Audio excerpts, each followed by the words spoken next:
Vamos lá, pessoal. Hoje é dia 18 de janeiro de 2021, são 18 horas e 5 minutos, horário de Brasília. Temos a nossa segunda reunião da Academia de Ciências Farmacêuticas do dia. Estamos vindo agora uma reunião dos grupos de trabalho da nossa parceria Biodiversidade mais Inovação. E na sequência, dando sequência também ao nosso Fórum Permanente de Inovação a partir da Biodiversidade, agora sempre com encontros, né, professor Lauro? Às terceiras, segundas-feiras, todos os meses, né, a gente vai ter um encontro com o tema da biodiversidade. A gente vai dando, então, início a mais uma reunião aqui da nossa Academia de Ciências Farmacêuticas. Como diz a tradição, eu sempre peço para o nosso presidente, Acácio Alves Souza Lima Filho, para palavras iniciais, e depois o nosso presidente emérito, professor Lauro Domingos Moreira. Senhor Acácio, por favor. Boa tarde a todos. João Pieroni, é um prazer tê-lo aqui conosco. E foi um fim de semana histórico e feliz para a nossa academia. A decisão da Anvisa, autorizando o uso emergencial das vacinas do Instituto Butantan e de Biomanguinhos Fiocruz, foi uma grande vitória. A nossa Academia de Ciências Farmacêuticas parabeniza todos os profissionais da saúde brasileiros. Parabeniza a todos os envolvidos no desenvolvimento das duas vacinas e parabeniza a Anvisa pela competência demonstrada durante o processo regulatório. Mas foi um fim de semana triste também. Perdemos nosso confrade Anthony Wong. O Anthony Wong nasceu na China e veio para São Paulo com 5 anos de idade. Formou-se médico pela Faculdade de Medicina da Universidade de São Paulo e, posteriormente, fez 2 residências em pediatria e toxicologia, suas 2 áreas de excepcional conhecimento. Em 1999, assumiu a chefia médica do CEATOX, Centro de Assistência Toxicológica do Hospital das Clínicas da Universidade de São Paulo, e era membro da Academia Americana de Toxicologia Clínica e assessor do Grupo de Farmacovigilância da Organização Mundial de Saúde, além de diretor médico do Maxilabor, um laboratório pioneiro em análises toxicológicas. Anthony Wong ocupava a cadeira número 19 de nossa academia, deixa saudades, uma extensa produção e um respeito muito grande de toda a comunidade científica do Brasil. Professor Lauro, eu acho que a palavra passa... Obrigado, Acácio, e justa homenagem que a gente presta ao Anthony, que foi uma pessoa muito solícita e sempre pronta a nos atender. Ele fazia parte do nosso bloco de convidados para este ano. Eu queria comentar a vocês que nós estamos iniciando o ano de 2021. Não era para ter atividade desse tipo educacional em janeiro, a gente tinha deixado um período de tempo para não saturar o pessoal que tem nos prestigiado. No entanto, o Henry me falou que tinha feito um convite ao Pieroni e que poderíamos iniciar de forma extraordinária e fazer um evento ainda em janeiro. Em 2020, nós fizemos uma série enorme de eventos, uma somatória de pessoas que participaram em nossa academia. Eu já nem me lembro mais os números, mas acho que foram em torno de 4.000 pessoas que participaram de nossas atividades em 2020. Muito grande, uma enorme satisfação congregar tão expressiva categoria de profissionais que nos assistiram e que conviveram conosco nesses nossos trabalhos. Nós não poderemos continuar em 2021 com atividades a cada segunda-feira. A nossa experiência foi que saturou, e às vezes a gente tinha um público, um palestrante de alto nível, mas como as pessoas estavam saturadas de participar, nem sempre podiam se dedicar a participar conosco. De modo que nós conversamos e vamos fazer agora, a partir de fevereiro, somente as segundas-feiras alternadas. A cada 2 semanas faremos um evento. Excepcionalmente, poderíamos ter alguma atividade adicional, mas nós queremos também fazer simpósios durante o expediente normal de trabalho. Workshop, simpósio, o que for, né, tratando de temas mais pontuais e bem característicos de nossa coisa.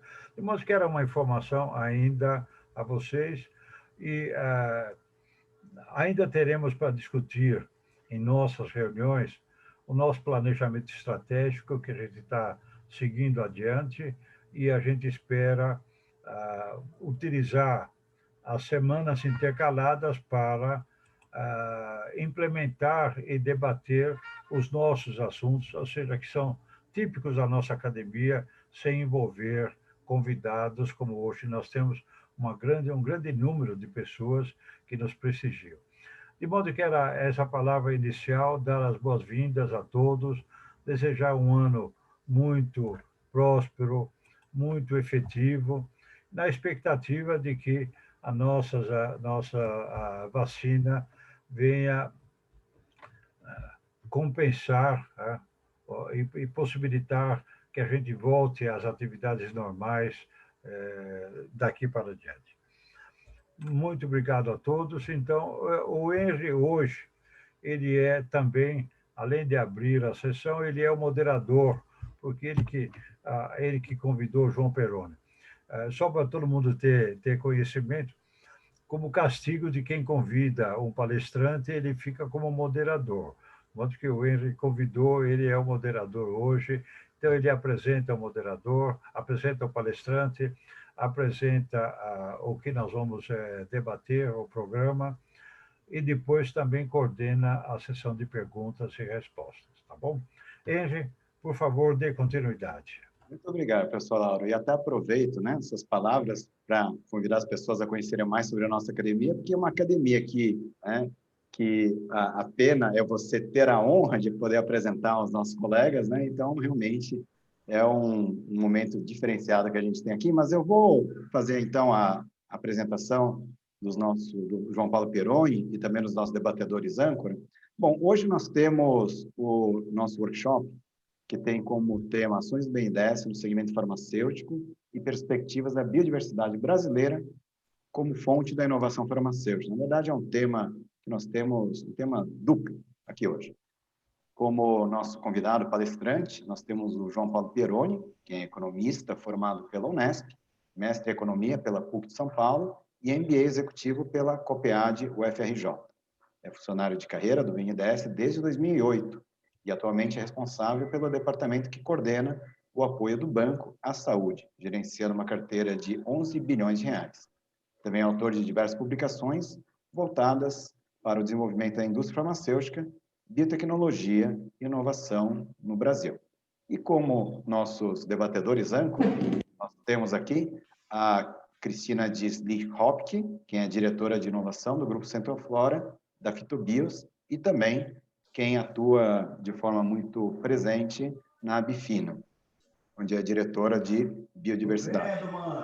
E temos também o professor Glauco Cruz de Vilas Boas, que é coordenador do CIPS, Centro de Inovação em Biodiversidade e Saúde, Farmanguinho Fiocruz, que inclusive quem serão, inclusive, futuros palestrantes aqui nos nossos encontros também. Bom, sem mais delongas aqui, eu vou pedir para que o João Peroni assuma aqui a nossa sessão. João, você pode compartilhar a sua tela, né? E a palavra está com você. Bom, Henry, muito obrigado. Obrigado a todos. Obrigado pelo convite. É um prazer enorme estar participando aqui dessa iniciativa aí que você nos voltamos a conversar aí, depois de bastante tempo, e com essa iniciativa em torno da biodiversidade que eu vou falar um pouquinho, mas eu tenho certeza que a grande maioria de vocês conhece mais do que eu sobre esse tema, né? A Cristina, que milita tanto tempo aqui, eu, na verdade, aprendo com ela, Ana Paula e todas as pessoas. Mas acho que é uma oportunidade muito, muito interessante de colocarmos um pouco como é que atualizar vocês, né, das ações mais recentes do BNDES em torno da saúde, como é que o banco, essa gestão nova, vê esse tema E, é claro, falar também da biodiversidade, como é que, eventualmente, o BNDES também pode se inserir como nessa estratégia de impulsionar um tema que o Brasil tem todo o potencial de ser um ator muito relevante no mundo, né? Então, deixa eu compartilhar aqui a minha tela. Junto comigo aqui, só para apresentar vocês, está a Carla Reis, que trabalha, que é uma das gerentes do nosso time, que alguns de vocês também acho que já conhecem. E eu não sei, Carla, se a Vivian também entrou, que também é do nosso Eu time. acho que ela entrou sim, João. Boa tarde a todos, tudo bem? Eu sou a Carla Reis, da equipe aqui do João. Acho que a Vivian já entrou sim, João deve estar aqui. Boa tarde, eu sou a Vivian, sou da equipe do João Vivian. e da Carla. Obrigado, Vivian. Bom, vocês estão vendo a minha tela agora, hein? Sim, estamos vendo sim, Pieroni. Então vamos lá, então, gente. Bom, eu organizei essa apresentação em torno desses 4 temas, tá? Atuação do banco na saúde, um pouco mais geral, até porque acho que uma parte aqui do público é mais voltado para a academia, então é importante que a gente coloque um pouco mais detalhada a atuação do banco na saúde, como que a gente vê essa trajetória recente da indústria brasileira, aí a gente foca um pouquinho mais no tema da biodiversidade e os desafios que nós enxergamos, e eu acho que a gente vai aprender bastante aqui nesse debate com vocês, para incorporar na nossa visão.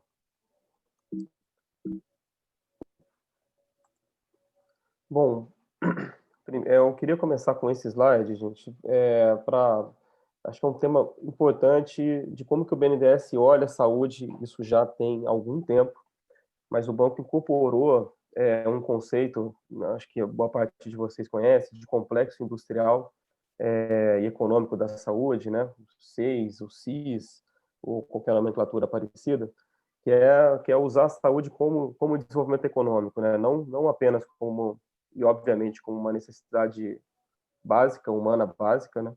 É uma política social extremamente relevante, mas também utilizar a saúde como um meio de impulsionar uma cadeia de medicamentos, equipamentos médicos, de adensar a tecnologia no país.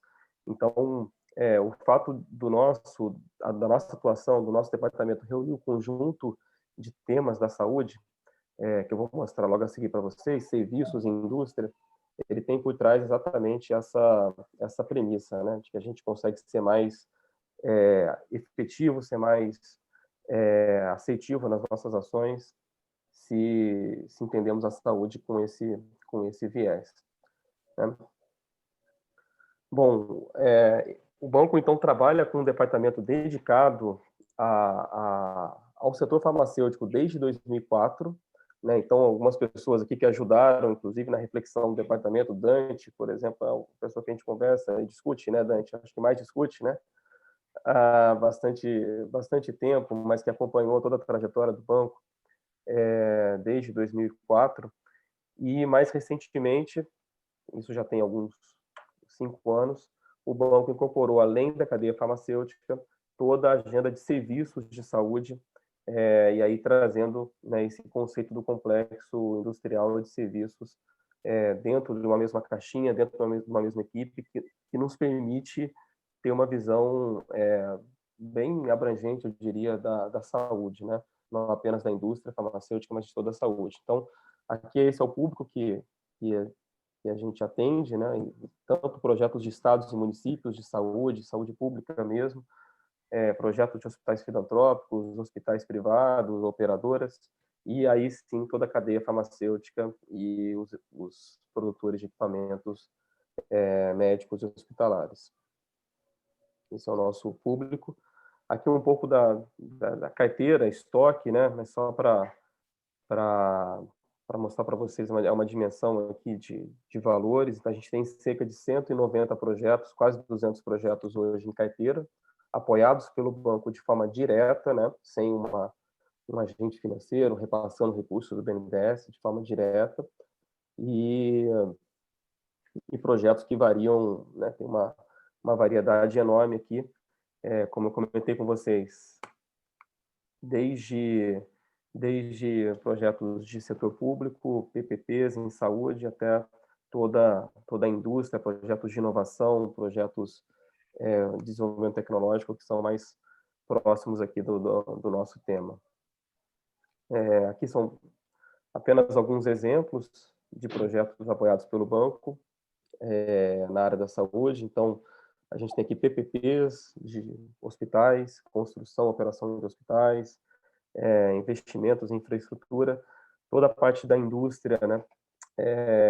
Sejam projetos de expansão de capacidade produtiva ou projetos de inovação, a gente sempre tenta fazer um alinhamento, buscar um alinhamento mais claro com alguma política pública, seja do Ministério da Saúde, seja na expansão de mercado e de acesso com medicamentos genéricos, por exemplo.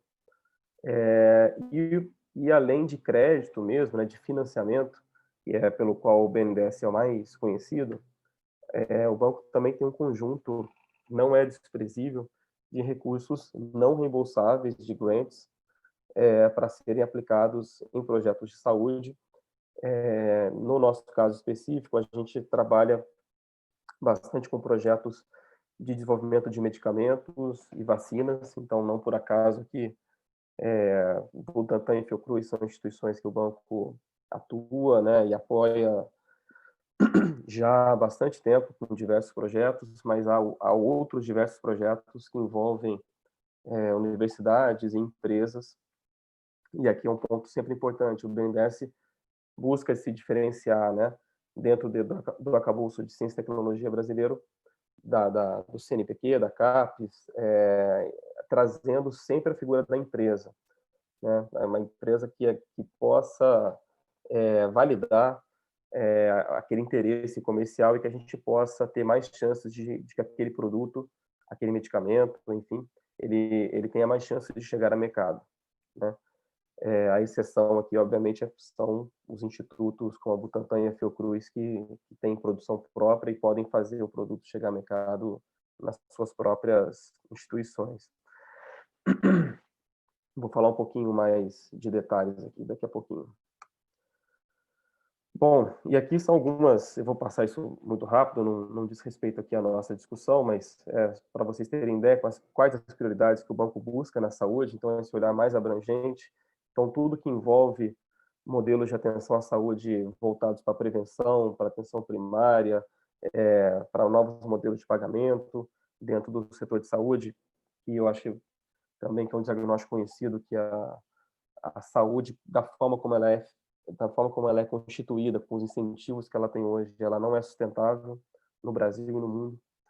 Então, a gente tem que pensar nessa mudança desse modelo voltado para a saúde. A gente tem que ganhar eficiência ao mesmo tempo, né? Eficiência na gestão da saúde, das unidades de saúde, gestão enquanto sistema.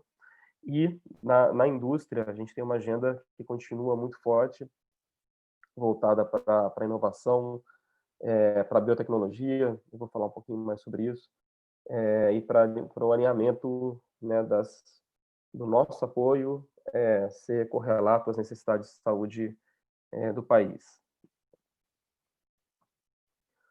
Bom, e uma mensagem que eu acho sempre importante colocar e que a gente busca praticar no BNDES, particularmente na nossa atuação em saúde, é que a gente busca não ser apenas um banco importante, que tem, obviamente, recursos de longo prazo no Brasil, mas que busca ter uma visão estratégica dos temas.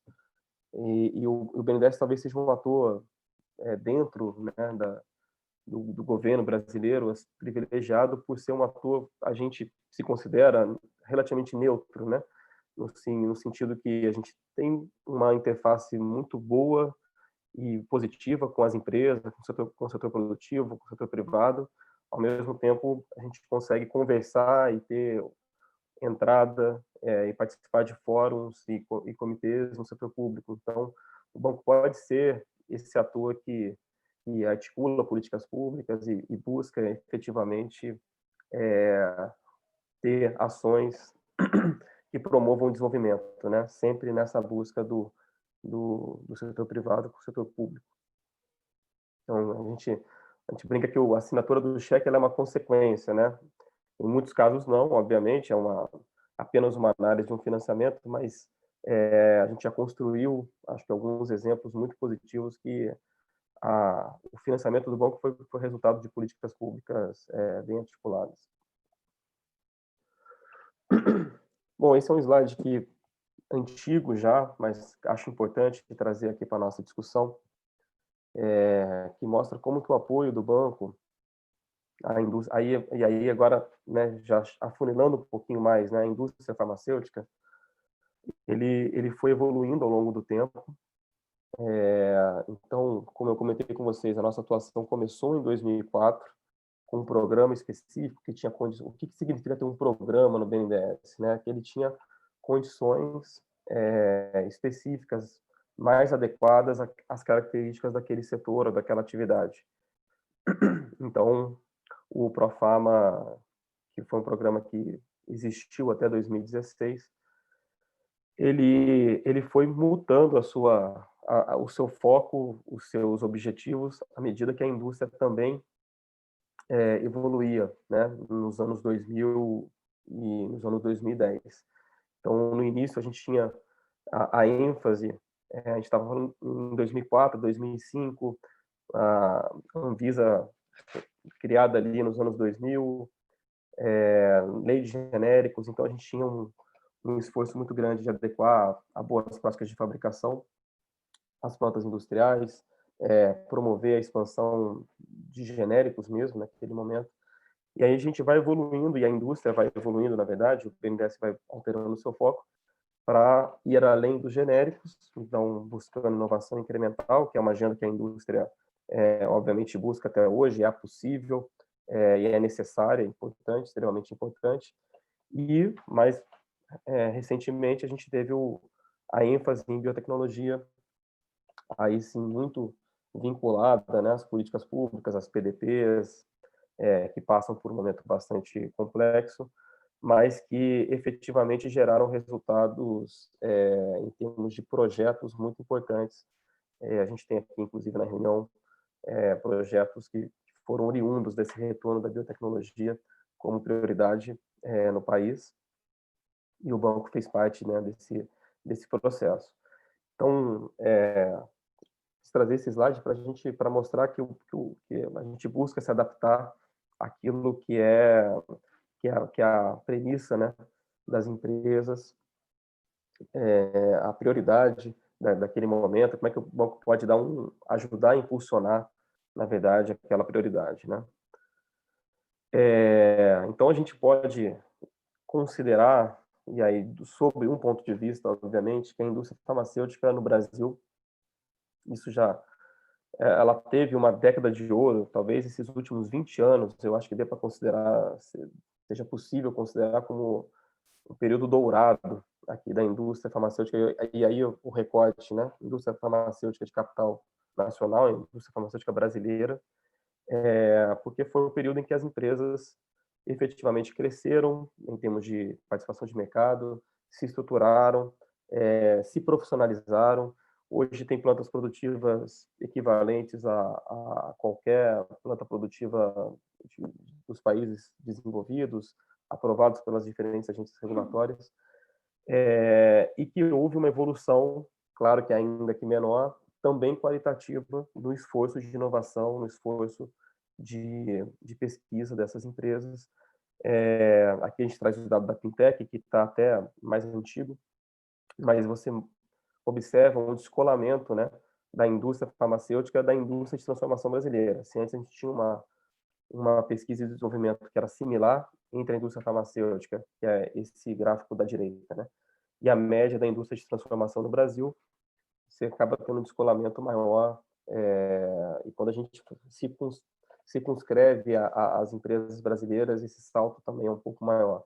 Então, a gente tem aqui uma evolução qualitativa, não é, obviamente, né, uma indústria ainda que investe os percentuais das grandes multinacionais, mas já é algo bastante expressivo. A gente tem um trabalho aqui, só para divulgar para vocês, disponível também para download, que que avaliou essas competências para inovar na indústria farmacêutica brasileira, com estudos de caso, com um trabalho feito pelo CGE, pelo banco organizado, desculpa, e feito por pesquisadores da Unicamp e da FRJ. Então, aqui está o link, caso vocês queiram consultar, tem uma metodologia de quais competências foram identificadas em algumas empresas brasileiras, que é um estudo de caso, mas acho que corrobora isso que eu tenho afirmado aqui, tá? Mas, obviamente, nem tudo são flores, muito pelo contrário. A gente tem ainda muitos problemas de dependência na indústria, né? de um valor agregado ainda menor, ou significativamente menor do que aquilo que a gente efetivamente importa, mostrando que a gente tem um caminho que é longo aqui ainda para que a indústria brasileira seja uma indústria considerada inovadora, aí com um I maiúsculo, né? Então, a gente tem aqui a participação mesmo com esse crescimento das empresas brasileiras, há um aumento do crescimento das importações também, né? Para mostrar aqui e quando a gente olha por dentro dessas importações, a gente vê que são medicamentos de maior complexidade, sejam biológicos ou sejam os medicamentos mais inovadores. Aqui a gente está falando de produto acabado, não IFA. E o valor adicionado da indústria também, ela vem, de certa forma, caindo, estável, que mostra que a gente tem dificuldade de agregar valor mais ao nosso produto. Isso são dados do próprio IBGE. Tá? Bom, e aqui uma outra figura também conhecida,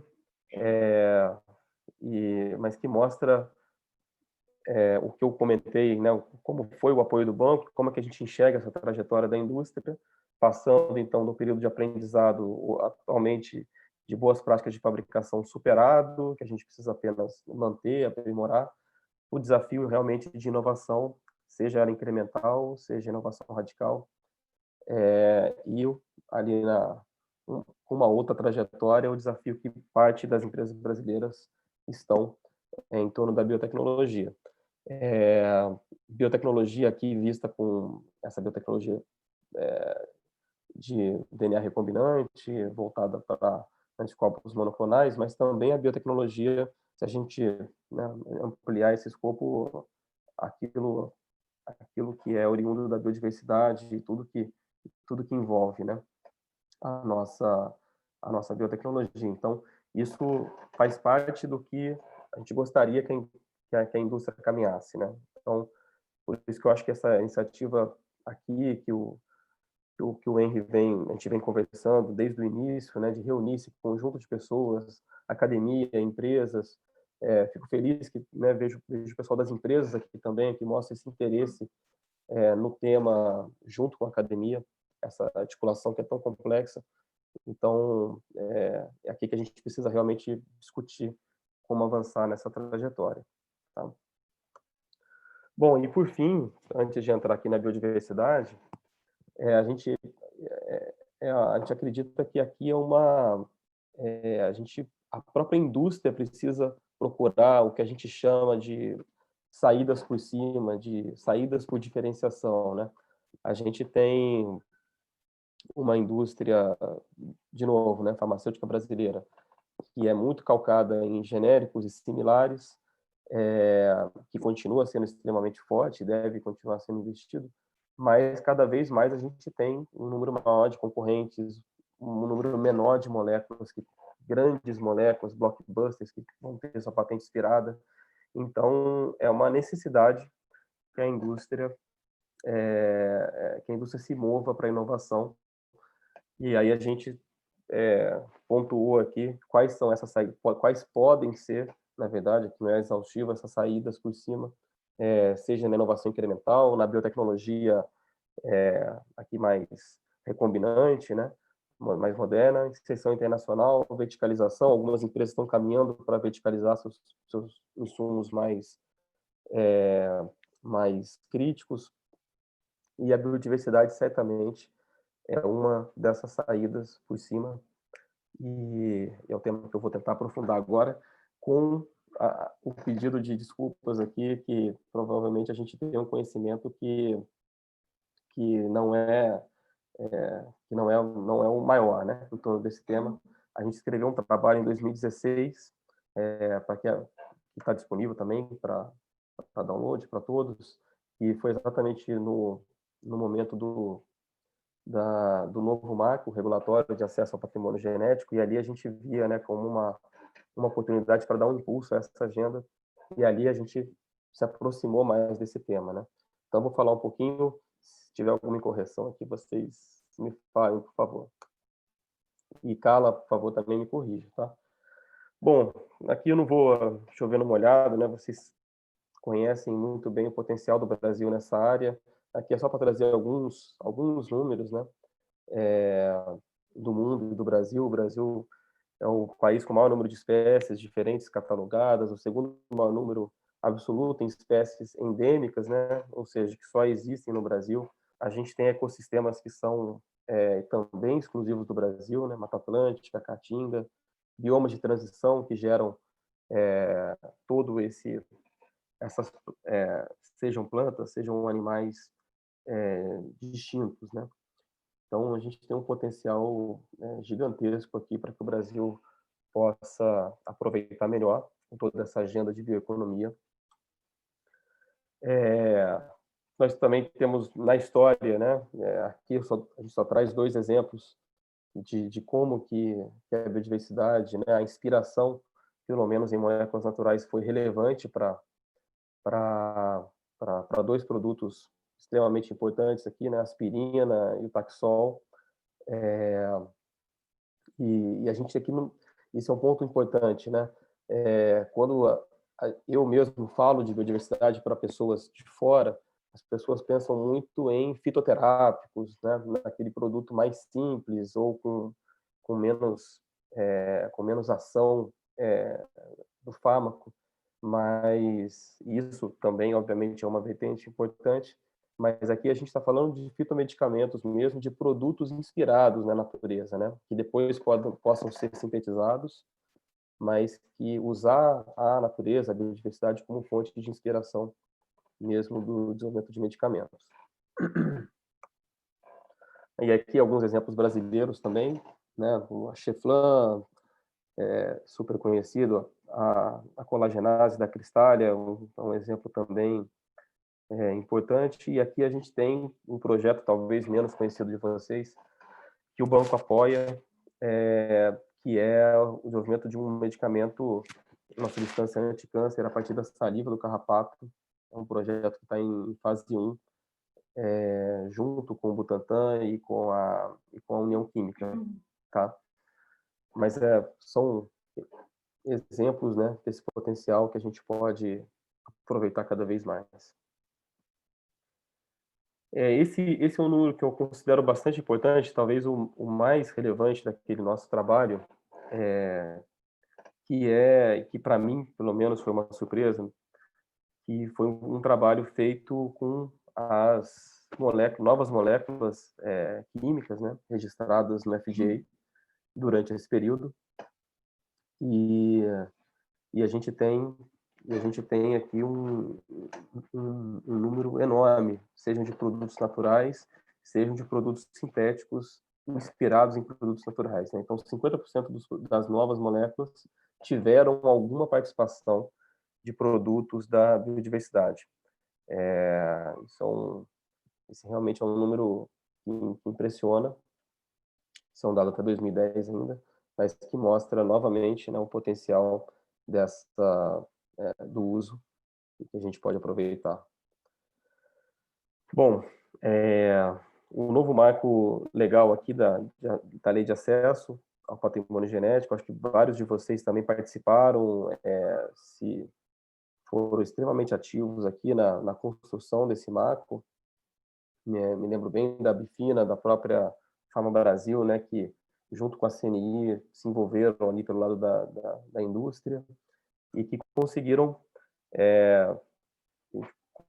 né, junto ao Congresso, uma lei muito mais propícia ao desenvolvimento de produtos a partir da biodiversidade, né, saindo da MP de controle prévio, né, partindo para uma visão de cadastro autodeclaratório, de um princípio de boa-fé, de repartição de benefícios somente se houver benefícios, né? É uma coisa que é algo muito importante, né, para incentivar a pesquisa. Então, a gente tem esse nosso trabalho, ele foi feito nesse contexto, né, da sanção da lei e como que isso poderia travar os produtos. Eu até acho que era importante ouvir vocês para saber o quanto que a gente avançou ou não avançou a partir da publicação do novo marco legal. Eu sei que houve dificuldades ali junto com o cadastro, com o CNPq ainda, mas depois acho que é importante a gente ouvir e ter uma visão mais atualizada sobre esse tema. E o que a gente enxergava, né? Então nós tínhamos um avanço legal importante e também um avanço tecnológico, né? Então a gente tinha, né, aqui um resumo rápido, obviamente não exaustivo e apenas didático, né? Que era uma inadequação dos compostos naturais das técnicas de triagem aleatória ali nos anos 90, né? Dificuldade de isolamento das substâncias, dificuldade de produção em baixa escala, a indústria estava toda caminhando para a engenharia genética, né, para a biotecnologia, e, obviamente, a questão legal.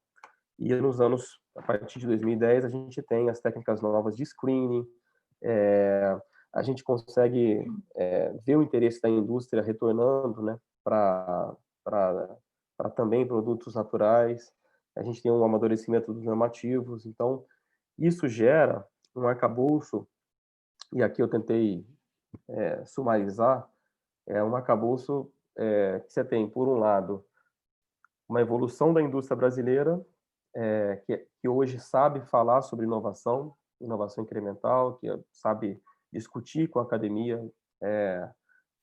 produtos inovadores.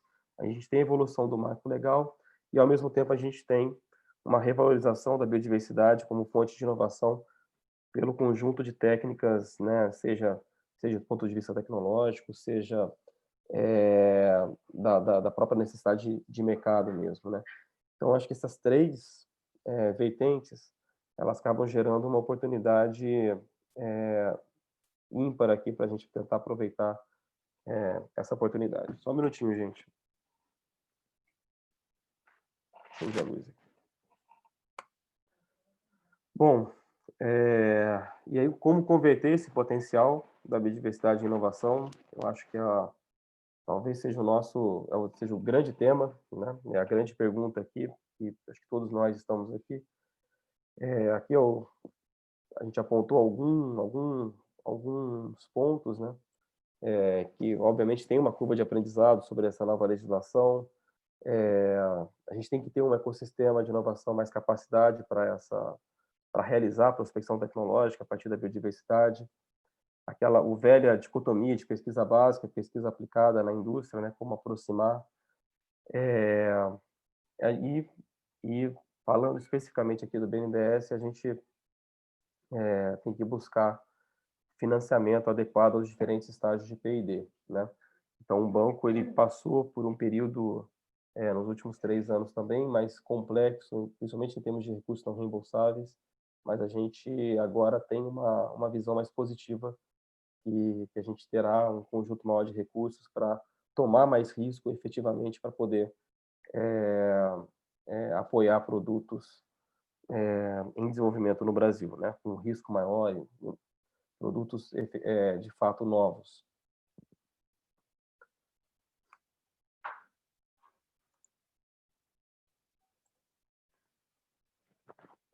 Bom, por fim, antes de terminar, eu estou quase terminando aqui, por que inovar? Acho que essa pergunta a gente se faz sempre lá no banco, né? Não é apenas, obviamente que é para ampliar a competitividade das empresas brasileiras, gerar mais empregos aqui no Brasil, gerar mais tecnologia no Brasil, mas nunca esquecendo ou tentando cada vez, de forma cada vez maior, articular com necessidades de saúde do Brasil. Então, como que a gente consegue, a partir da inovação também ampliar o acesso ou atender uma necessidade de saúde ainda não bem endereçada pela ciência. Acho que esse ponto a gente não pode deixar. E, por fim, eu coloquei alguns tópicos aqui do que é o momento atual do banco, né? E como é que a gente pode vincular o tema da biodiversidade. Então, a gestão atual no BNDES tem uma visão da Amazônia, uma visão que a gente precisa trabalhar junto, por exemplo, a Amazônia e essas questões de bioeconomia de forma cada vez maior, com mais ênfase. Obviamente, as atividades sustentáveis, né, e que geram emprego e renda aqui para a região. Então, acho que o tema da biodiversidade ele pode casar com essa agenda, não só restrita à Amazônia, obviamente, mas também sobre ela. O enfoque que tem sido dado é a utilização de recursos não reembolsáveis para projetos que tenham impacto e envolvimento do setor privado, e aqui eu acho que a gente tem efetivamente interesse do setor privado em buscar, em fazer essa prospecção, em fazer esse desenvolvimento. O BNDES ele pode ser esse hub de articulação com o setor produtivo, com a academia, com políticas públicas. Eu acho que essa reunião é um ótimo exemplo do que a gente pode contribuir, né, de levar as demandas para o setor público também e ajudar a articular esse conjunto de políticas. E o banco, mais recentemente, firmou uma série de parcerias e tem feito, a pandemia foi um exemplo, parceria com instituições para que a gente possa fazer um apoio mais célere da inovação. Então, a mais recente foi com a Embrapi, o banco repassou recursos para apoiar projetos ali que estivessem próximos de mercado contra a Covid-19, por exemplo, né? Então, a gente tem hoje um conjunto também maior de articulação com as instituições para poder tornar facilitar um pouco mais o acesso dos recursos do BNDES. Bom, pessoal, era um pouco isso que eu gostaria de apresentar. Assim, espero que tenha conseguido ter uma boa ideia do que o banco tem feito, né, tem feito na saúde como um todo. Acho que era importante trazer essa visão mais ampla e também aqui no setor farmacêutico e no tema da biodiversidade. Tá bom? Obrigado, fico à disposição aqui para o nosso tema. Ótimo, João Peroni. Eu vou pedir aqui para todos uma salva de palmas para o Peroni, né? Agora já, final da apresentação, né? Obrigado, viu, Peroni? Obrigado. Muito bom ter visto as ações, né, do BNDES. Os últimos slides, para mim, para falar bem a verdade, para mim foram muita novidade mesmo, né? Bom, e a gente, no nosso modelo da nossa reunião de hoje, a gente tem a figura aqui do que nós chamamos aqui de debatedores âncora, né? Temos dois grandes especialistas em segmento, né, Peroni? Temos o Glauco Vilas Boas, né, que tem toda uma história, e a Cristina Dietrich-Hopke também, né, que é o Glauco, né, mais no meio científico, acadêmico, Cristina, que vem, né, com a bagagem acadêmica, mas hoje está no segmento empresarial, né, industrial. Eu acho que eu vou, como já estava aquecido da outra reunião com a Cristina, né, Cristina, eu vou pedir para você puxar um pouco, né, das primeiras perguntas, junto depois do Glauco, e na sequência eu vou pedir para que os colegas que queiram trazer também se inscrevam no chat, ok? Mas, Cristina, por favor. Primeiramente, obrigada, Henri, pela oportunidade de poder estar aqui. É um prazer enorme rever o João online, né? Sempre muito Tudo bom. Tudo bem, Cristina?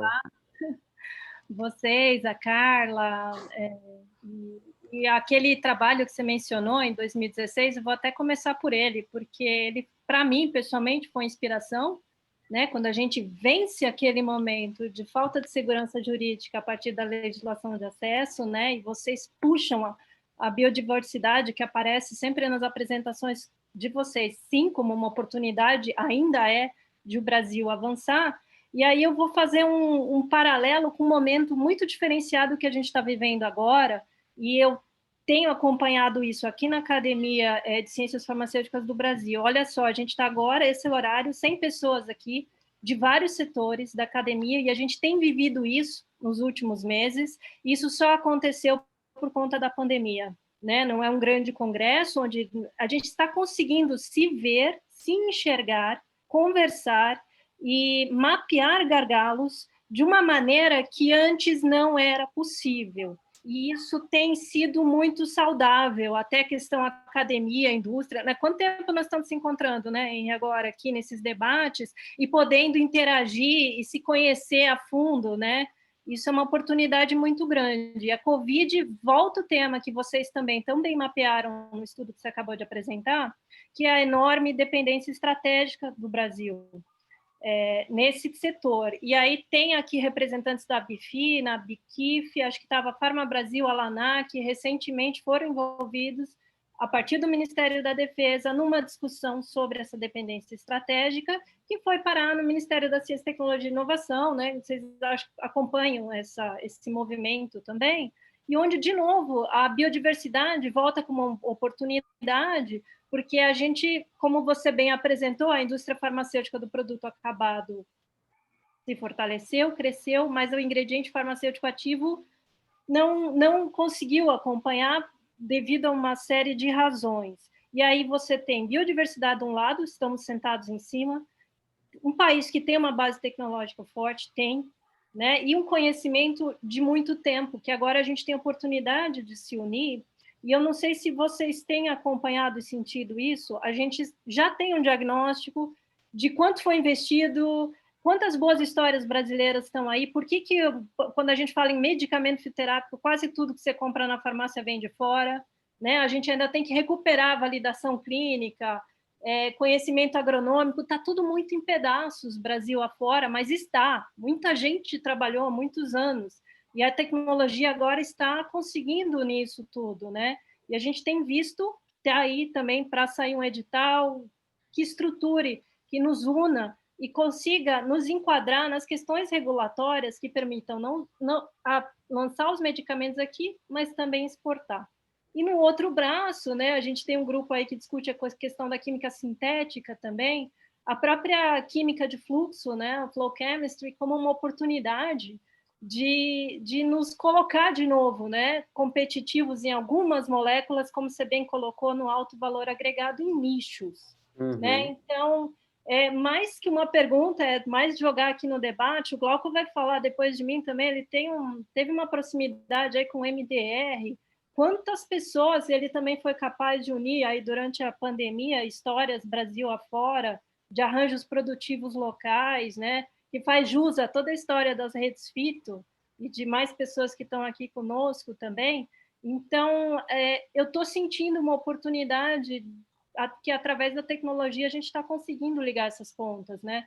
E nós mesmo, o Grupo Centroflora, acho que vocês devem ter acompanhado, fizemos um investimento grande numa estrutura piloto para, inclusive, poder potencializar, trazer para dentro do arcabouço regulatório todo esse potencial de inovação a partir da nossa biodiversidade, né? Então, demonstra a confiança do investidor privado nisso que você acabou de apresentar como uma porta de saída, né?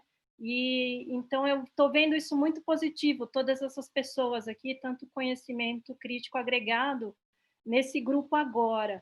Então era mais saber se vocês também perceberam essas mudanças agora na realidade pós-Covid. Então, muito bom, Cristina. A gente vem acompanhando essa iniciativa do MCTI, né? Agora é MCTI, né? Agora eu não errei. E a gente, e claramente, né? A pandemia, ela escancarou a vulnerabilidade que o Brasil possui, seja nos insumos, nos IFAs, seja em produtos mais simples até, né? A gente não tem a dificuldade que nós tivemos ali na produção dos ventiladores, por exemplo, né? Para usar um outro exemplo aqui um pouco fora, ficou muito patente. E o esforço que foi feito depois foi muito bacana também, né? De conversão industrial de diversos locais que o banco apoiou, mas mostrou como a gente é frágil. E isso abriu oportunidade, né? Mesmo para pessoas com viés, né, um pouco mais, vamos usar aqui, liberal, para verem que na saúde não dá para ser totalmente dependente, né? Ainda mais quando você tem estruturas que são oligopólios no mundo, né? Você tem uma fábrica, 2 fábricas, 3 fábricas. Então, acho que isso abriu, sim, oportunidade, Cristina, e a gente começa a ver ecos assim, dentro do governo para esse discurso, né? Para essa iniciativa. Acho que não tem ainda nada de concreto. Eu acho até que o Norberto havia entrado aqui, da Biquif, a gente estava começando a listar alguns produtos que eram importantes, IFAs, né? Falando particularmente de IFAs, mas eu acho que a gente tem uma boa abriu um espaço, né, para essa discussão que eu acho que estava um pouco fechado. Eu não sei se o Dante quer comentar sobre isso mesmo, porque ele levantou a mão aqui. O Henry vai fazer a lista, desculpa. Como o Dante, acho que depois já se inscreveu, acho que nesse primeiro, nos comentários que estava fazendo, acho que eu vou pedir para ele fazer, depois a gente passa a palavra para o Glauco Vilas Boas, mas, por favor, Queiroz, termine. Bom, não, então, é isso, Cristina, sinto sim essa abertura de espaço, e eu estou realmente impressionado aqui, a gente está com mais de 100 pessoas, né, nesse tema, e como eu falei, assim, mais do que 100 pessoas, são 100 pessoas de diferentes origens, das empresas, da academia, das associações, do próprio governo, então é muito bacana, feliz mesmo de estar aqui. Doutor Dante Alário. Olá, Dante. Ok, obrigado. Eu acho que você tocou num ponto extremamente importante, Pieroni, e que pouca gente está dando atenção, e não é de hoje, faz tempo, que é usar a biodiversidade como fonte inspiradora de novas moléculas, e não ela em si como um extrato, como um fitoterápico, alguma coisa assim. Por quê? Simples. Um fitoterápico não dá patente, e ninguém vai gastar milhões e milhões de reais, porque você vai ter que fazer todo o processo extrativo, vai ter que ver quais são os marcadores, quais são os produtos que são ativos, não ativos. Enfim, é uma loucura. Depois fase 1, 2, 3, você vai gastar milhões e milhões para depois ter um produto não patenteável, né? E que todo mundo pode copiar e ficar bonitinho sem ter gasto um único tostão. E, por isso não estimula ao empreendedor, ao investidor, à indústria. O que estimula a indústria é quando ele gasta, mas ele tem uma reserva de mercado que é dado pela patente durante X anos, onde, efetivamente, ele tem a possibilidade de conseguir o retorno de todos aqueles investimentos feitos. E aí entra um aspecto importante que você mencionou, que é usar a biodiversidade como fonte, ou seja, dela você tira moléculas que você as modifica, isso é patenteável, então você pode investir porque você vai obter uma patente. Eu, particularmente, vou falar alguma coisa que pode ser até agressiva para alguns, mas é o que eu acredito. E eu me sinto à vontade para falar porque, durante anos, eu tentei trabalhar com biodiversidade, até que eu parei, né? Realmente não dava. Quando eu percebi que não dava, ela não se pagava, e as novas regras da Anvisa são tão pesadas, as exigências a serem cumpridas são cada vez maiores, e, portanto, o custo é cada vez maior para você chegar a um novo produto, que não tem como você pagar simplesmente com um fitoterápico que não é patenteável. Muito bom. Doutor Dante, eu vou só pedir permissão. Acho super importante a sua colocação, porque a gente percebe que é um sentimento que é de muitos, né? E a gente é sigiloso, mas participa de um licenciamento de um medicamento fitoterápico para um unmet medical need que paga a conta, paga muito a conta. Ainda não dá para falar, era só para a gente não generalizar, porque com certeza a gente está sentado em cima de um baú de estruturas moleculares não conhecidas, mas só para a gente não ficar na cabeça que o fito não paga a conta, porque ele paga, né? Senão, acho que o Peter está aqui também, a gente não teria investido tanto na área piloto, e a gente tem bons modelos de negócio que provam isso, mas é muito importante que o senhor falou que o sistema regulatório, todo o ambiente ainda é para Highlander, tá? Vou colocar assim, mas é só para dividir aqui que existem casos que pagam a conta, sim, e aí essa conversa com o FINEP, Ministério, aí estava nesses exemplos aí, que ainda precisam ser melhor estruturados, tá bom? Era só pedir essa liberdade. Perfeito. Realmente, o que eu falei foi uma generalização, mas eu acredito nessa generalização. Eu acho que são raros esses produtos que pagam a conta, fitoterápicos que pagam a conta, são bem poucos. Agora, quando você faz uma substância sintética, né, que é um pouco daquilo também que o Pieroni falou, de novas moléculas, como você controla o processo produtivo, né? Eu sei quais são os componentes, o que eu ponho ali para reagir, possivelmente os possíveis contaminantes, né? Porque você não tem uma reação 100% nunca, né? Quando você fala isso na parte sintética, quando eu falo em químio, em fito, meu Deus do céu, eu estou falando de quase dezenas de produtos. Se depois eu for ter que fazer, conforme as regras da Anvisa, a degradação de cada um desses componentes, porque o fito não é um sistema que funciona, não é uma monodroga, não é um sistema que funciona. Ou seja, 4, 5, 6 moléculas, seja o que for, eu tenho que degradar cada uma me dá 3, 4 produtos secundários. Isso não para, não tem mais fim. O custo de um fitoterápico hoje, levado nas regras da Anvisa, né, ele custa, eu diria para você, tranquilamente, quase o dobro de um produto sintético. Então, eu vou para o lado sintético. E me sinto, sabe, até constrangido de falar isso, Cristina, porque eu sou um cara que adoro fitoterapia, mas não da forma tá certo. Ele é mais complexo. As pessoas têm a impressão que ele é mais... Não é. Não, é isso mesmo. Por isso tem que ser um bom modelo de negócio. É isso mesmo. É que aqui juntou quase 100 pessoas aqui que entendem que pode ser um nicho, mas é bem o que o senhor falou.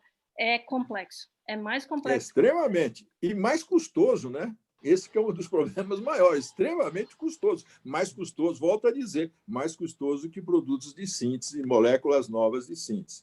Então, eu acho que o Pieroni tocou num ponto que eu acho que nós precisaríamos explorar um pouco mais. Dentro da academia, depois, quando eu falo academia, da academia nacional, né, de farmácia, depois fora da academia, junto às universidades, é como desenvolver um pouco mais isso, usando a nossa biodiversidade, mas sacando moléculas novas, e isso dá para fazer, e nós temos dentro da química orgânica muita gente boa que poderia ajudar e teríamos muito bons resultados. Eu só queria fazer esse comentário porque o Pieroni deixou a bola quicando na área e eu não deixo a bola quicando na área, não, eu chuto mesmo. Tá bom. Dante, eu vou só pedir um favor aqui. A gente tem o Glauco Vilas Boas, né? Que é o nosso próximo debatedor, mas eu vou fazer só um outro comentário, Dante, que eu também, que trabalho com propriedade intelectual, não posso deixar de falar.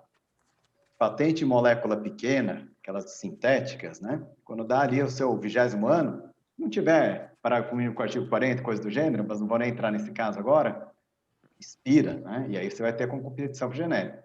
Produtos que são fitoterápicos, fitocomplexos, que depende de todo o controle da cadeia de produção, desde a domesticação da planta, cultivo, etc., que são, sim, muito mais difíceis de serem desenvolvidos. Quando der o seu 20º ano, pode não ter patente, o seu fitocomplexo ali, ele está preservado, porque ele é preservado para o segredo industrial também, mas são outros assuntos que a gente pode deixar para conversar depois, porque eu não posso deixar de pedir para o professor Glauco Vilas Boas, né, que está aqui hoje, nosso debatedor âncora, para que ele faça palavras também, né? Professor Glauco, por favor. Boa noite a todos. É um prazer estar com essa multidão aqui. Muito obrigado pelo convite. É um prazer rever o Peroni e rever um pouco dessa trajetória do BNDES, que, apesar de você ter me apresentado apenas tendo um lado acadêmico, eu também tenho um lado da gestão da ciência e acompanhei desde as discussões conceituais do complexo industrial da saúde até quando ele foi introduzido no país e no próprio banco. Acompanhei várias etapas dessa evolução e tive insistentemente, antes de uma grande guinada política que o país viveu, discutindo com a presidência do banco, com a assessoria da presidência do banco, uma questão simples, porque o banco tinha, na ocasião, fortíssimo o Profarma, e eu questionava, porque é um banco de desenvolvimento econômico e social.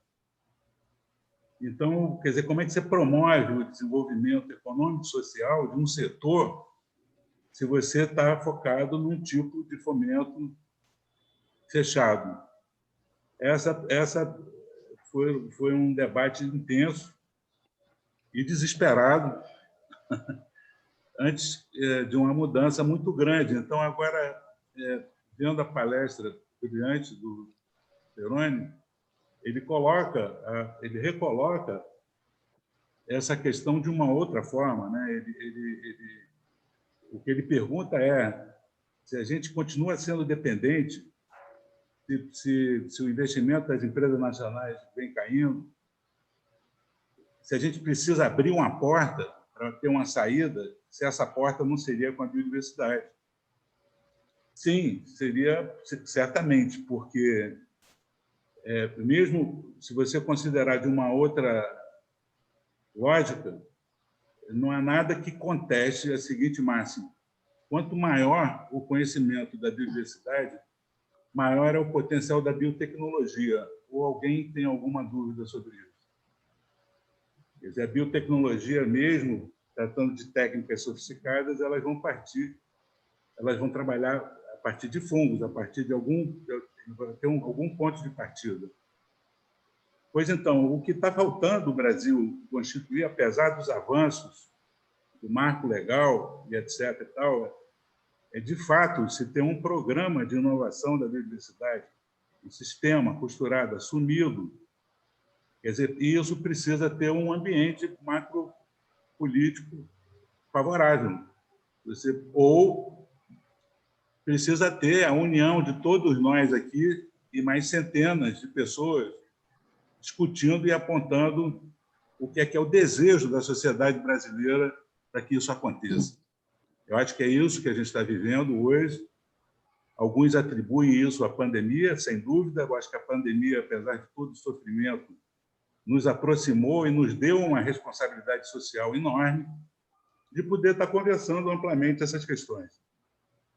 Então, a outra coisa que foi citada na palestra do Peroni são os fundos não reembolsáveis. Quer dizer, os reembolsáveis, eles vão requerer, naturalmente, uma questão de banco, né? O camarada pega emprestado, ele vai ter que pagar. Então, não é todo mundo que pode correr esse risco. Queria falar um pouco sobre isso. Então, esse conhecimento da biodiversidade, portanto, ele não é exclusivo só da diversidade vegetal. Tá? A gente está falando aqui do geral, conforme os exemplos que ele mesmo aplicou, e tem vários outros. Se você considerar, se houvesse a CDB na época da Segunda Guerra, a penicilina seria um medicamento da biodiversidade, que ele foi desenvolvido a partir de um fungo. Então, esse fungo tinha um local, enfim. É nessa concepção que a biodiversidade é imbatível. Não tem, para a indústria genética e da química sintética, não dá para competir com o potencial da biodiversidade brasileira. O número e o potencial de moléculas que é inerente, inclusive considerando a produção de metabólitos secundários com a mudança dos ecossistemas, a partir da mudança de ecossistema. É incalculável. O professor Otto Gottlieb, que morreu, nos deixou essa mensagem: olha, é incalculável. E a gente não sabe, quando ele morreu, ele falava, ele não sabe nada sobre a biodiversidade. Considerava que era uma brincadeira essa discussão política, porque a gente não conhecia esse potencial, como até hoje não conhece. Além de não conhecer, a gente, no Brasil, em vez de montar um sistema que estimule esse conhecimento e o desenvolvimento a partir desse conhecimento, a gente é sempre muito preocupado com os marcos legais, seja do patrimônio genético, seja da Anvisa. A gente parece que só anda se tiver com todas as... Eu acho que, quando a gente pensa em desenvolvimento, o marco legal ele tem que ser desenvolvido de acordo com as políticas que pretendem fomentar o desenvolvimento, ou seja, com as políticas que pretendem, de fato, realizar a inovação a partir da biodiversidade. E não você chegar e colocar uma camisa de força. Olha aqui, está aqui essa estrutura, esse arcabouço regulatório, e vocês que se virem. E a indústria nacional também é aí, vocês não estão investindo. Então, quer dizer, tem algumas questões que eu estou achando muito legal, a gente está comentando isso aqui com centenas de pessoas, porque são questões que as pessoas, por um motivo ou por outro, até agora não atentaram.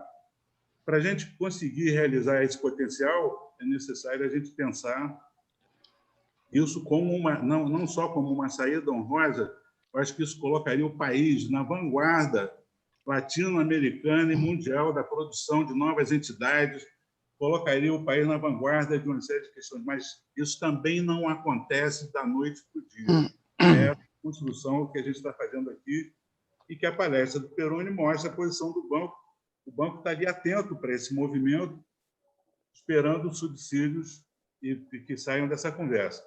Eu não vou me prolongar em relação a isso, porque o assunto é extenso, eu só estou externando a minha opinião e uma vida de trabalho em cima disso, mas, inclusive, com esse acompanhamento de perto, né, da questão da estruturação dessas novas visões dentro do próprio banco e dentro da saúde, de uma maneira como um todo. Só apenas um pequeno comentário. Na época que se elaborou o conceito do complexo industrial, que reuniria o setor produtivo e que permitiria, dessa forma, junto com a política, você reduzir várias defasagens, você, de fato, voltar a ser competitivo. Nessa época, o assunto fito foi tangenciado, apenas tangenciado, e depois, obviamente, eu não sei explicar isso, ainda estou para contratar um grupo de pesquisa para explicar isso, ele foi tangenciado e saiu. Tanto é que dentro do próprio Ministério da Saúde se criou um grupo lá do complexo industrial e se tinha um outro grupo que cuidava das plantas. Olha, se a gente pensar da ótica do desenvolvimento e do acesso das pessoas a novos medicamentos, isso não tem o menor sentido, é uma coisa que tem que ser revista.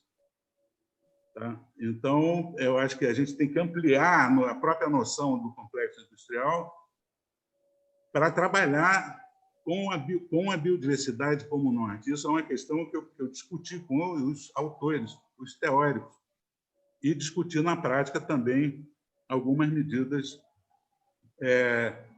como que eu vou citar uma preocupação que é atual, até recentemente teve uma palestra na Bifina, acerca do fomento do Estado, FINEP, etc., qual é o modelo de financiamento que é esperado pela sociedade. Isso é um ponto que eu queria deixar para você, Peroni, e para todos, para a gente pensar. Eu acho que nessas iniciativas de achar essa porta, de estruturar iniciativas, quando a gente pensa em medicamentos da biodiversidade, quer dizer, pensa no geral, mas da diversidade vegetal, nos projetos de desenvolvimento que vão estar embutidos dentro das parcerias, dentro de tudo que você citar, vai ter um setor lá que é o setor mais vulnerável da cadeia de desenvolvimento, que é o setor agrícola, e que não tem fomento. Eu acho que é um papel de um banco de desenvolvimento econômico e social pensar os projetos de inovação considerando também não só a academia e a indústria, que é uma relação antiga, complexa e complicada, mas é antiga, hoje em dia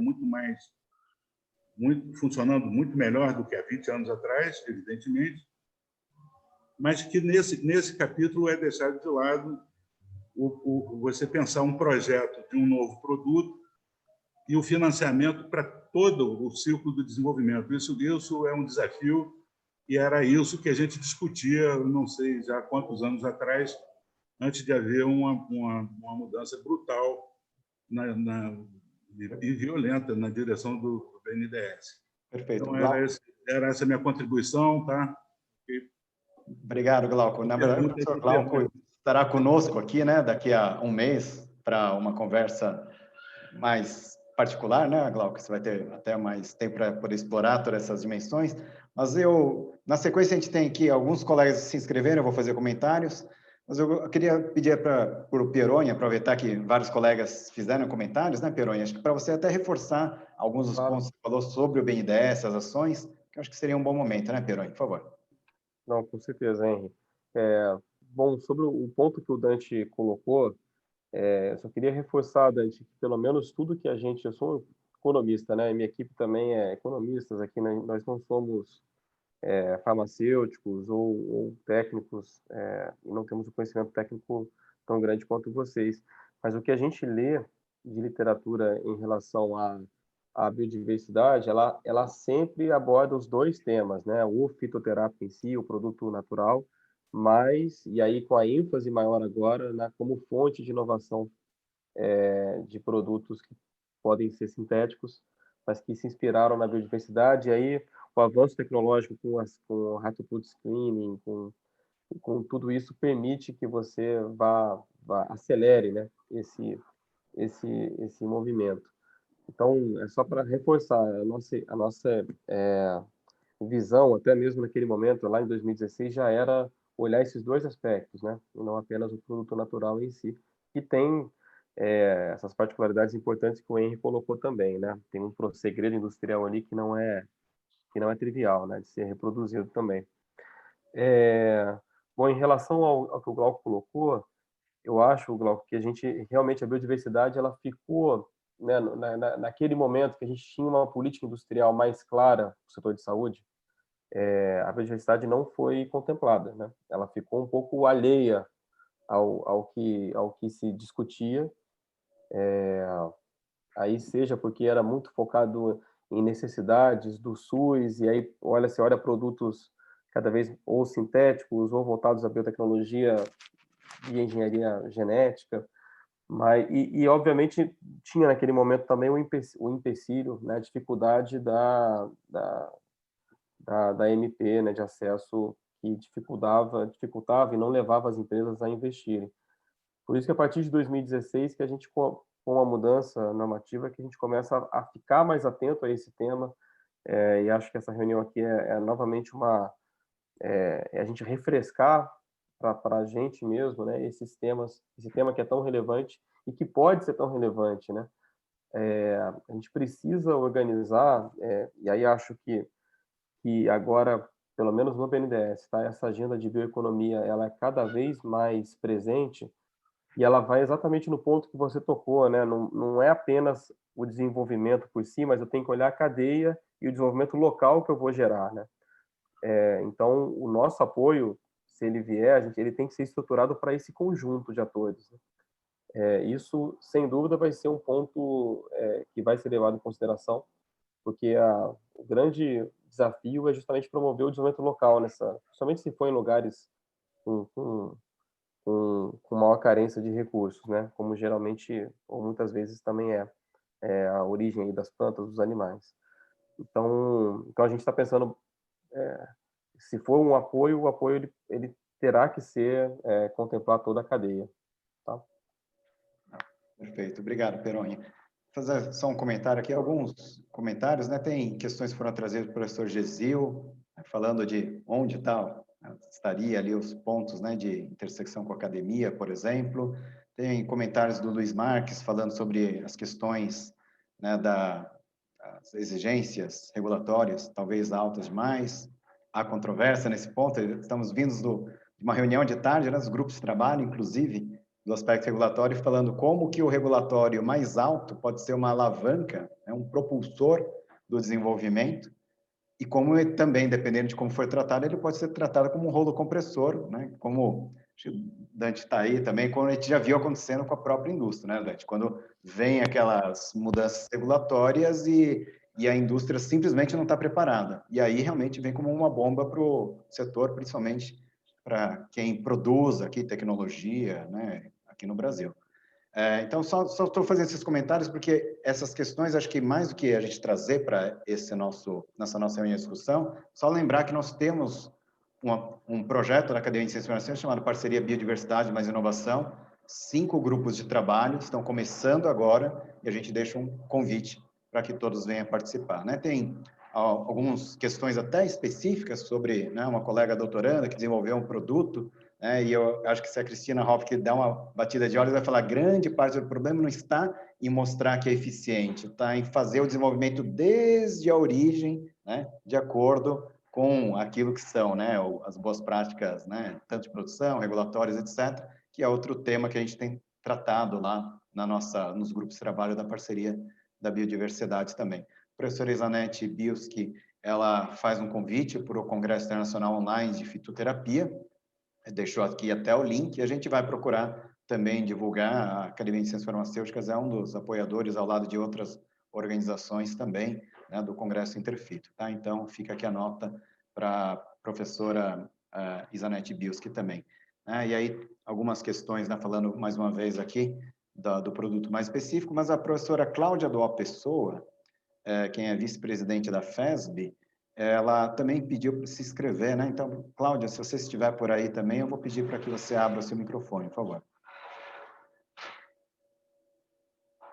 A Cláudia está lá, só que está com o microfone fechado ainda.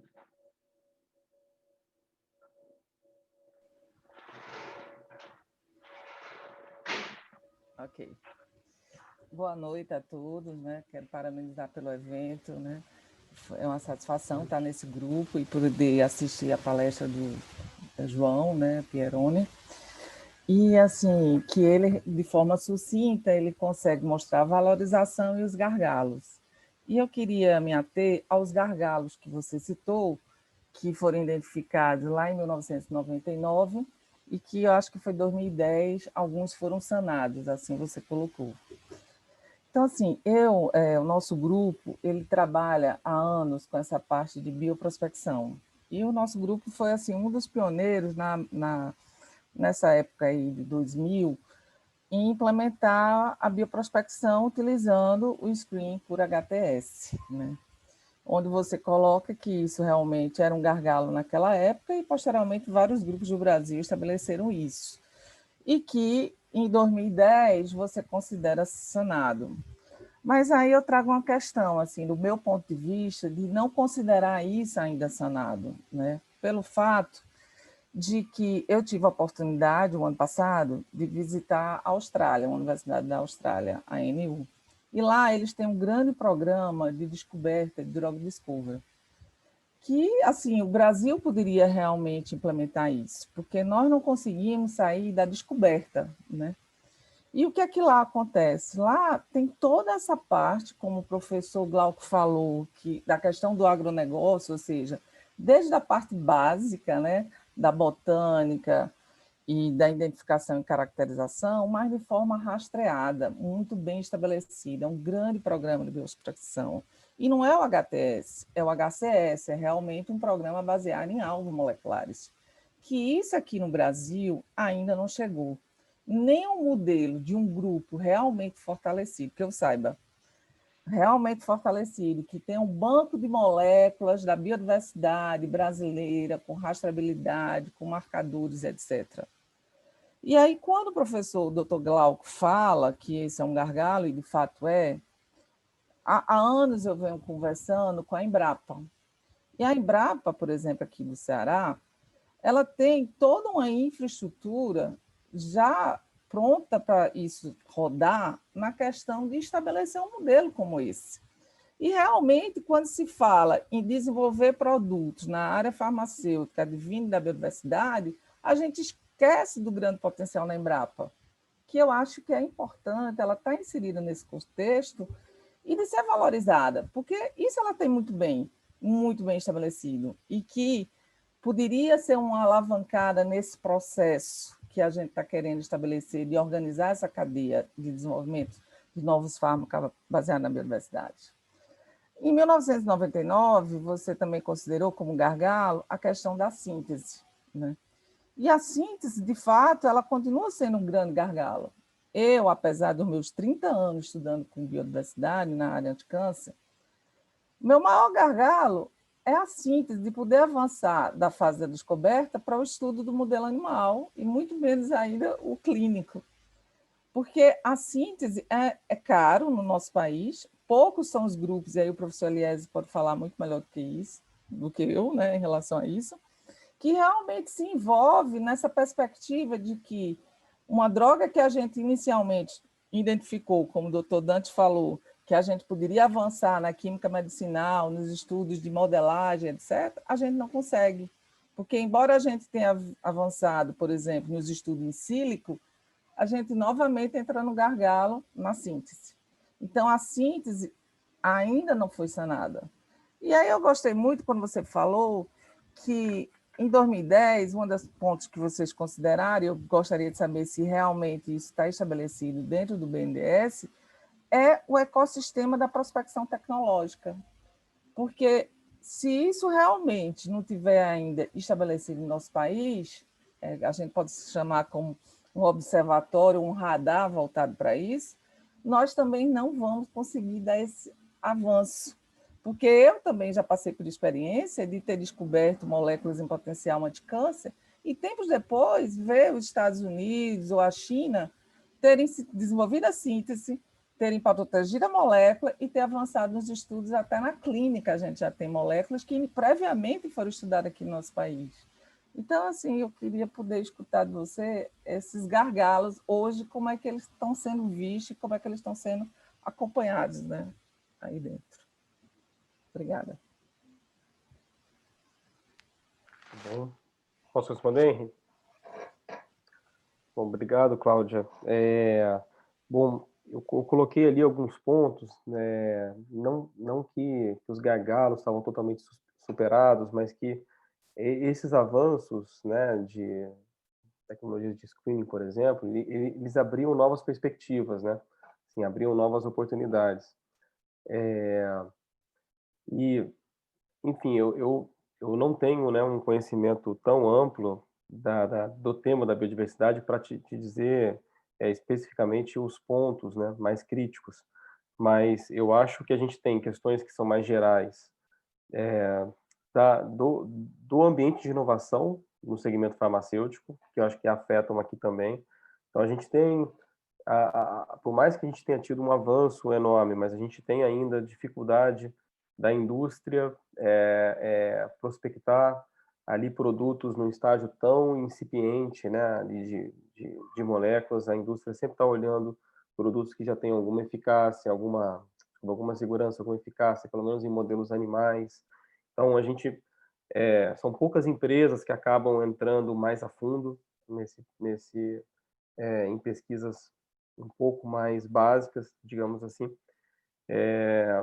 A gente tem dificuldades você comentou, Cláudia, eu estudei talvez um composto que em outros países acabou sendo muito mais rápido e foi desenvolvido. Porque a gente tem poucas startups no Brasil e as startups não têm apoio no Brasil, né, ou não têm instrumentos para poder avançar com esses produtos. Porque o movimento natural seria uma startup, avança até determinada etapa, faz uma negociação, contrato de risco, enfim, com uma grande farmacêutica brasileira, né, para reproduzir o modelo farmacêutico no mundo.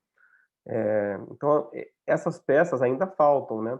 E somado a isso, e aí vocês podem me corrigir, me parece, uma impressão, esse banco da biodiversidade brasileira, ele ainda não está tão bem. Eu vi o Henry publicando e algumas outras pessoas vários catálogos já de produtos, substâncias catalogadas, mas não sei se isso está totalmente organizado, né?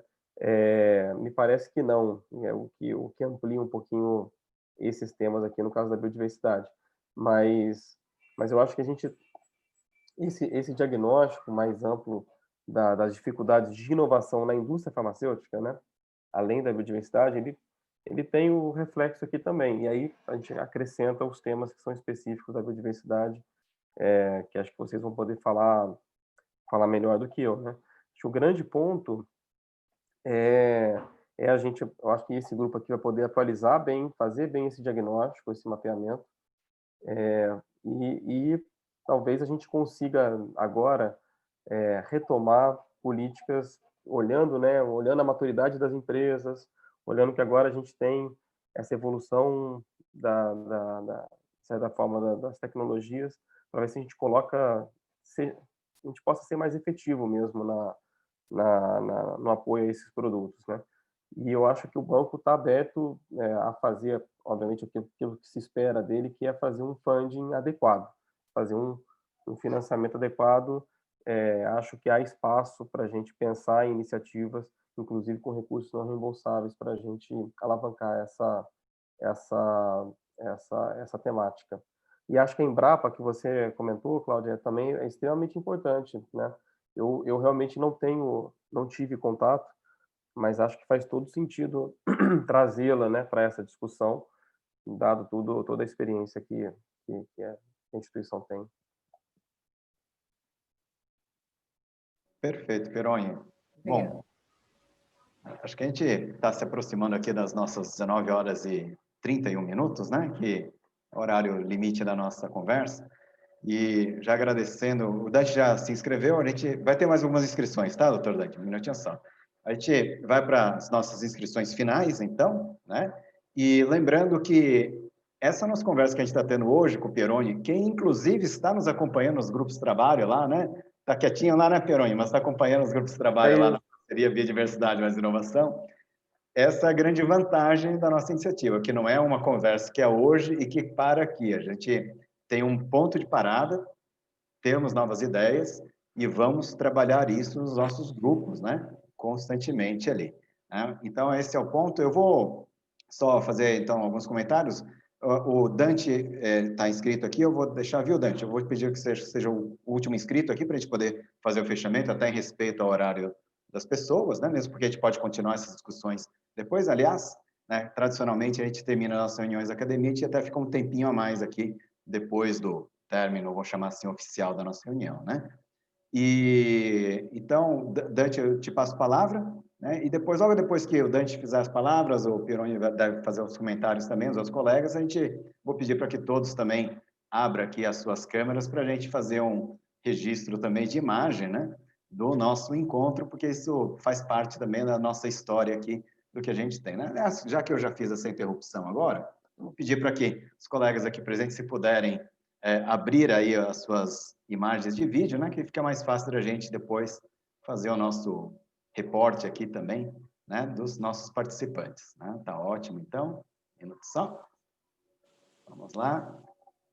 Página número 1 aqui de participantes, número 2. Espera um minutinho só.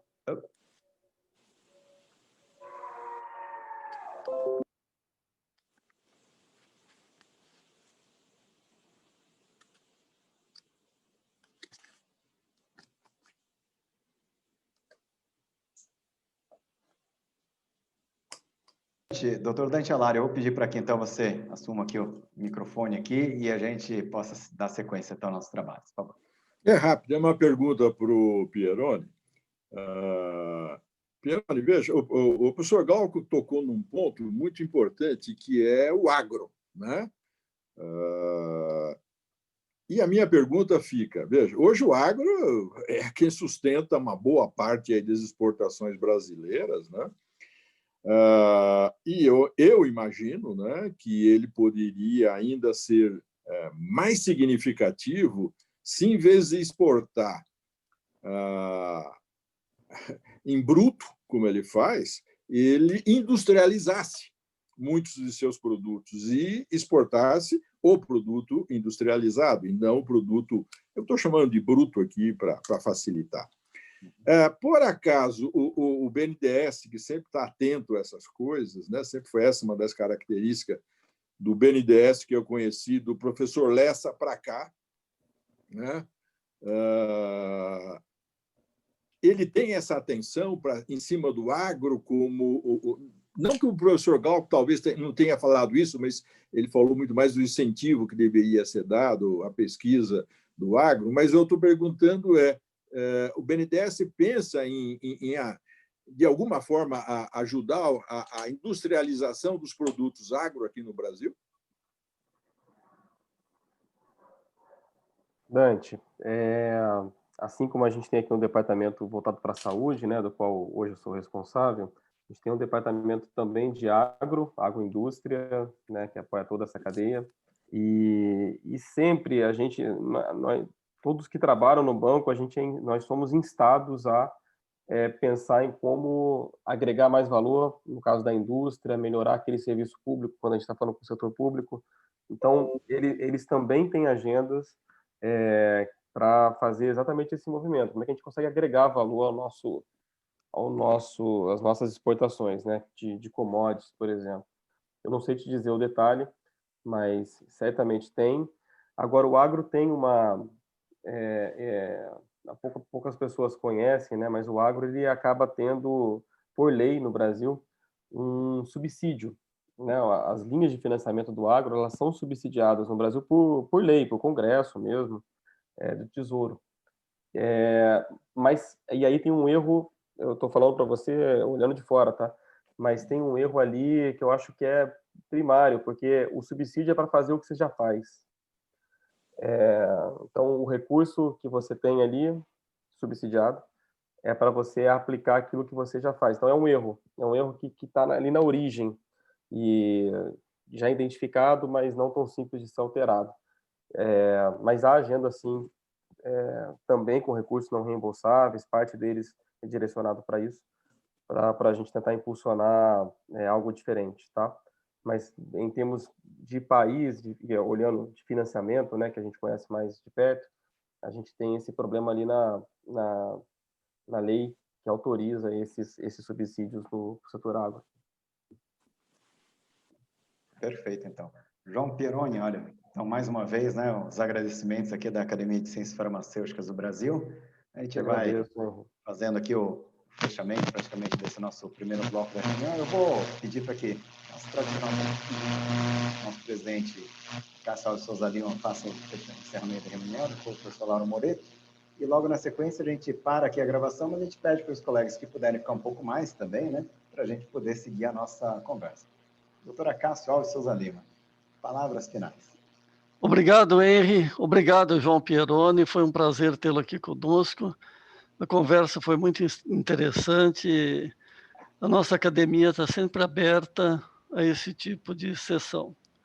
Inclusive, o Henry deve ter falado. Na verdade, eu brinco com o Henry e com o Laura, que o Dante também, viu, Dante? Isso daqui é um clube, né? A academia é um clube de pessoas que gostam das ciências farmacêuticas. Então, nós temos médicos, farmacêuticos, veterinários, químicos, biólogos, e desse caldo de profissionais, então, sai o pensamento da academia.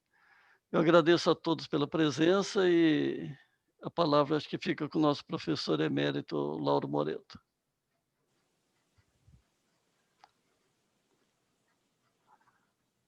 Lauro, microfone. Então, Henry, parabéns por ter recomendado o Pieroni, foi excelente. Vamos ler e ver as suas estatísticas lá, que são muito interessantes. Mas eu, na qualidade de organizador dessas atividades aqui, coordenador, quero fazer um pedido e até abrir a oportunidade para quem tiver algum tema interessante do porte desse ou dessa natureza, que possa nos escrever e nos relacionar. Este ano teremos várias e várias atividades com pessoal do exterior. Já temos contactado 2 atividades que serão ministradas pelas academias da Espanha. E certamente vamos juntar outras mais de toda a nossa grande comunidade, que são 15 academias latino-americanas ou ibero-americanas de farmácia e de ciências farmacêuticas. E por isso nós vamos fazer um grande evento internacional, uma grande congregação internacional com temas que não só interessam ao Brasil, mas também a outros estados e outros países da nossa. Muito obrigado a você, tá? Muito obrigado aos 2 palestrantes ou debatedores que contribuíram, ao Glauco e a Cristina, que foram muito legais. Bom, eu fico por aqui. Lembrando, quero fazer uma observação, que nossa academia é mantida com os recursos dos próprios acadêmicos e de 12 membros mantenedores, ou seja, indústrias que fazem inovação, que prestigiam inovação e que contribuem para esses nossos programas inovadores. Por isso, gostaria de lembrar, e vamos sair em campanha em breve, para captar mais mantenedores, para que possamos ampliar a nossa rede de atividades e nossos eixos focais de atividade. A todos, boa noite, muito obrigado a todos. Obrigado, professor Lauro Moreto. Então, Obrigado. só lembrando, viu, professor Lauro, que no dia 15 de fevereiro, que é daqui a terceira segunda-feira do mês de fevereiro, nós temos aqui já um convite ao professor Glauco Vilas Boas e ao professor Vanderlan Bolzan, que estava aqui conosco agora há pouco, né, para trazer também um pouco até do panorama, eu diria quase que um histórico, né, do que a gente tem de tantas iniciativas que tanto Glauco como Vanderlan... Mas isso é feriado, é carnaval, Henry. É carnaval? Mas Sim, vai ter senhor. carnaval esse ano? Olha, vai ter carnaval, sim, senhor, e as pessoas vão viajando. Bem lembrado, bem lembrado. Então, a gente vai ter que colocar numa outra data, professor Lauro. Bem lembrado, eu queria só saber se vocês estavam, assim, espertos, né? Assim, com o calendário, né? Então, eu fico feliz que estão. Sim, senhor. Mas a gente vai, então, fazer as adequações devidas, professor Lauro. Vamos remanejar. Vamos remanejar, sim. Professor Glauco, é até bom, né? Porque, pelo menos, você já está avisado sobre o remanejamento. Só falta falar com a professora Vanderlan também. Mas, bom, então, a todos, né, professor Lauro? Né, mais uma vez, a gente faz agradecimentos. João Peroni, você gostaria de deixar algumas palavras finais aqui também? Não, eu só queria agradecer, Henri, o convite. Foi um prazer enorme mesmo estar aqui. E o banco está totalmente aberto a receber tudo isso que esse grupo enorme aqui pode contribuir. A gente vai estar à disposição para participar de todo o debate junto com vocês. Obrigado, viu? Muito obrigado. Nós que agradecemos. Bom, então, para a gente fazer o fechamento aqui, eu vou pedir só mais uma salva de palmas para o João Peroni, os nossos debatedores, né? Obrigado, pessoal. E a gente faz o encerramento agora, então, da nossa gravação.